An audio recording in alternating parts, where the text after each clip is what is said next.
नमस्कार. पाऊस सुरू झाला की गरमागरम भजी, वाफाळता चहा आणि हिरव्यागार भाज्या हे सगळं पाहून खाण्याची इच्छा होणं अगदी स्वाभाविक आहे. पण तुम्हाला माहित आहे का, पावसाळ्यात योग्य आहार न घेतल्यास फूड पॉइझनिंग, जुलाब, टायफॉइड, हेपॅटायटिस ए आणि इतर पोटाचे संसर्ग होण्याचा धोका वाढू शकतो.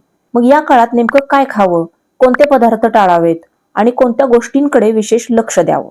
आजच्या व्हिडिओमध्ये आधुनिक विज्ञान, पोषणशास्त्र आणि फूड सेफ्टीच्या मार्गदर्शक तत्वानुसार पावसाळ्यातील योग्य आहार आपण समजून घेणार आहोत.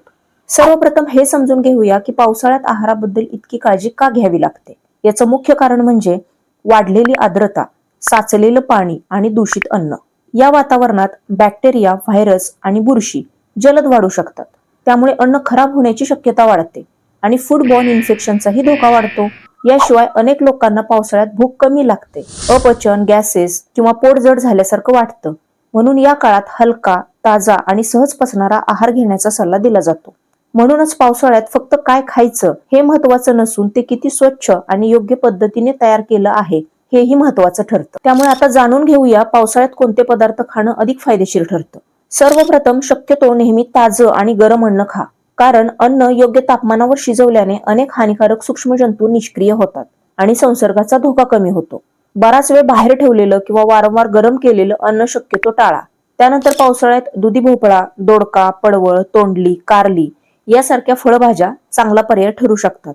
या भाज्या जमिनीपासून उंच वाढतात, त्यामुळे त्यांच्यावर चिखल व मातीचा थेट संपर्क तुलनेने कमी असतो. मात्र कोणतीही भाजी असो ती स्वच्छ धुवून व पूर्णपणे शिजवूनच खावी. त्यानंतर पावसाळ्यात शरीराला पुरेशी प्रथिनं मिळणंही गरजेचं आहे. मूग, मसूर, तुरडाळ, हरभरा किंवा इतर कडधान्ये ही प्रथिनांचा चांगला स्रोत आहेत. त्याचबरोबर ती शरीराला ऊर्जा व इतर आवश्यक पोषक द्रव्येही देतात. त्यानंतर आले, लसूण व हळद याचाही आहारात समावेश करा. भारतीय स्वयंपाकघरातील हे 3 पदार्थ केवळ चव वाढवत नाहीत, तर आल्यामध्ये जिंजेरॉल, हळदीमध्ये कर्क्युमिन आणि लसणामध्ये ॲलिसिन यासारखी जैवसक्रिय संयुगे असतात. संशोधनानुसार यामध्ये अँटीऑक्सिडंट्स आणि दाह कमी करण्याचे गुणधर्म आढळतात. मात्र हे लक्षात ठेवा की हे पदार्थ औषध नाहीत, तर संतुलित आहाराचा एक भाग आहेत. त्यानंतर आहारामध्ये हंगामी फळांचाही समावेश करा. पेरू, सफरचंद, डाळिंब, संत्री, मोसंबी यासारखी फळं शरीराला जीवनसत्वे, खनिजे व अँटीऑक्सिडंट्स पुरवतात. मात्र फळं खाण्यापूर्वी वाहत्या पाण्यात नीट धुणं आवश्यक आहे. रस्त्यावर आधीच कापून ठेवलेली फळं शक्यतो टाळावीत. त्यानंतर पुरेसं सुरक्षित पाणी प्या. अनेकांना पावसाळ्यात तहान कमी लागते, पण शरीराची पाण्याची गरज कमी होत नाही. म्हणून नेहमी उकळलेलं, फिल्टर केलेलं किंवा सुरक्षित पाणी प्या. कारण दूषित पाणी हे पावसाळ्यात अनेक पोटाच्या संसर्गाचं महत्वाचं कारण असू शकतं. थोडक्यात पावसाळ्यात आपल्या आहारात ताजं आणि गरम अन्न, पूर्णपणे शिजवलेल्या भाज्या, डाळी आणि कडधान्ये, आलं, लसूण आणि हळद, स्वच्छ धुतलेली हंगामी फळे, सुरक्षित पिण्याचं पाणी याचा नक्की समावेश करा. तर आतापर्यंत आपण पावसाळ्यात कोणते पदार्थ खाणं फायदेशीर ठरतं हे पाहिलं. आता तितकंच महत्वाचं म्हणजे या काळात कोणत्या गोष्टी टाळायला हव्यात. कारण अनेकदा आजार चुकीच्या अन्न निवडीपेक्षा चुकीच्या सवयींमुळे होतात. त्यामुळे पहिली गोष्ट, कच्च्या किंवा नीट न धुतलेल्या पालेभाज्या. पालेभाज्या पौष्टिक असल्या तरी पावसाळ्यात त्याच्या पानांवर माती, चिखल, बॅक्टेरिया किंवा इतर सूक्ष्मजंतू असण्याची शक्यता वाढते.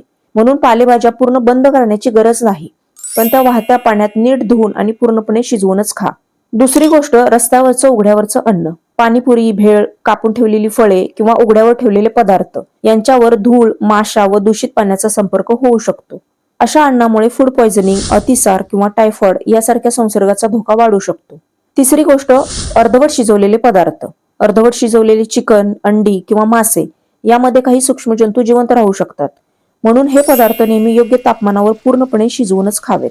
त्यानंतरची गोष्ट म्हणजे बराच वेळ बाहेर ठेवलेलं अन्न. शिजवलेलं अन्न बराच वेळ खोलीच्या तापमानावर ठेवल्यास त्यामध्ये बॅक्टेरिया वाढू शकतात. त्यामुळे शक्यतो ताजं अन्न खा आणि उरलेलं अन्न योग्य प्रकारे साठवा. शेवटची गोष्ट म्हणजे जास्त तेलकट व तळलेले पदार्थ. पावसाळ्यात वडापाव, भजी हे खाण्याची इच्छा होणं स्वाभाविक आहे. हे पदार्थ पूर्णपणे बंद करण्याचीही गरज नाही, पण मर्यादित प्रमाणात खाणं महत्वाचं आहे. जास्त तेलकट पदार्थ वारंवार खाल्ल्यास अपचन, ऍसिडिटी व पोट फुगण्याचा त्रास वाढू शकतो. तर आता व्हिडिओच्या शेवटी संपूर्ण व्हिडिओचे सार फक्त 5 नियमांमध्ये समजून घेऊया. पहिला नियम, नेहमी ताजं व गरम अन्न खा. दुसरा नियम, सुरक्षित फिल्टर केलेलं किंवा उकळलेलंच पाणी प्या. तिसरा नियम, फळे व भाज्या नीट धुवूनच वापरा. चौथा नियम, बाहेरचं उघड्यावरचं अन्न शक्यतो टाळा. आणि 5वा नियम, जेवणापूर्वी व स्वयंपाक करण्यापूर्वी साबणाने स्वच्छ हात धुण्याची सवय लावा. कारण हातांची स्वच्छता ही अनेक अन्नजन्य आजारांपासून बचावाची सर्वात सोपी व प्रभावी सवय आहे. त्यामुळे थोडक्यात पावसाळ्यात निरोगी राहण्याचं रहस्य कोणत्याही महागड्या सुपरफूडमध्ये नाही, तर ताजं व स्वच्छ अन्न, सुरक्षित पाणी, योग्य स्वच्छता आणि संतुलित आहार यामध्ये आहे. या छोट्या सवयी अंगीकारल्या की पावसाळ्यात होणाऱ्या अनेक अन्नजन्य आजारांचा धोका मोठ्या प्रमाणात कमी करता येऊ शकतो.